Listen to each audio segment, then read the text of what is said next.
पिलादिनरू आमे समस्ते रामायण संपर्क में शुणीचे और केतेक पढ़ीचे तो लॉकडाउन रे मध्य एही सीरियल को लोकों अनुरोध क्रमे बारंबार देखा जाइथिला।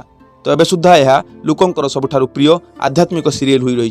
कौन आपड़ जानते आज भी आम पृथ्वी में एमती किसी प्रमाण रही तथा केतेक स्थान एवं रही जो यह जना जाए कि प्रकृत में रामायण कथा आम पृथ्वी में ही घटी।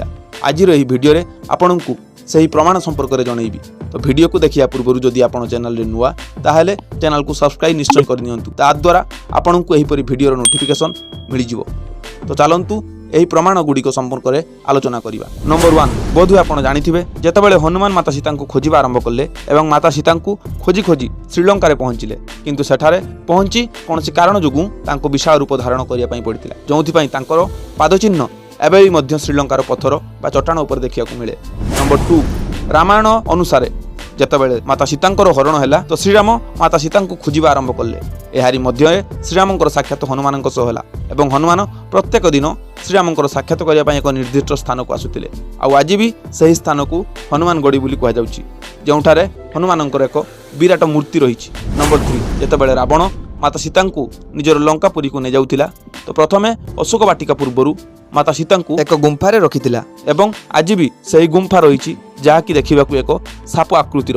एबे एही गुंफा को देखिले जना जाय कि हाँ प्रकृत रामायण कथा एक काल्पनिक कथा नथिला। नंबर 4 जेतेबेले श्रीराम को माता सीता ठाब मिलिला कि माता सीता केउठारे बंदी हुई रहिछंती तो श्रीराम हनुमान एवं अन्य सेनांक सह लंका जीवा पई प्रस्तुत हेले, किंतु रास्ता रे विशाल समुद्र को देखि सेठारे ही अटकी गले।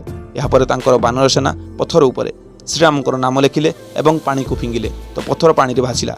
या परे श्रीराम सेनांक सह लंका पर्यंत पुल प्रस्तुत कले जहाँ को आम एबे रामसेतु बोली कहूचे। नंबर 5 जो पत्थररू रामसेतुर निर्माण होइथिला आज भी सही पत्थर सेठार रही एवं जेतेबेले सही पत्थर उपरे परीक्षा करागला तो जनागला कि यह बहु पुरातन अर्थात रामायण समयर पत्थर अटे। रामायण रे जेतेबेले मेघनाथर अस्त्र रे लक्ष्मण मूर्छित होइथिले तो सेतेबेले हनुमान संजीवनी बूटी आनिया पई हिमालय जाइथिले, किंतु से सही औषध वृक्ष को जानि न पारिबार से संपूर्ण पहाड़ को उठाई आनिथिले। तो हनुमान उठाई आनिथिबा पहाड़ एबे केउठार रही एवं तार नाम कौन तथा अन्य केतेक तथ्य एवं प्रमाण संबंध में आपको आगामी वीडियो जनइबी। तो आगामी वीडियो नोटिफिकेशन पाइबा पई आपण वीडियो को लाइक करी चैनल को सब्सक्राइब करंतु। जय श्री राम।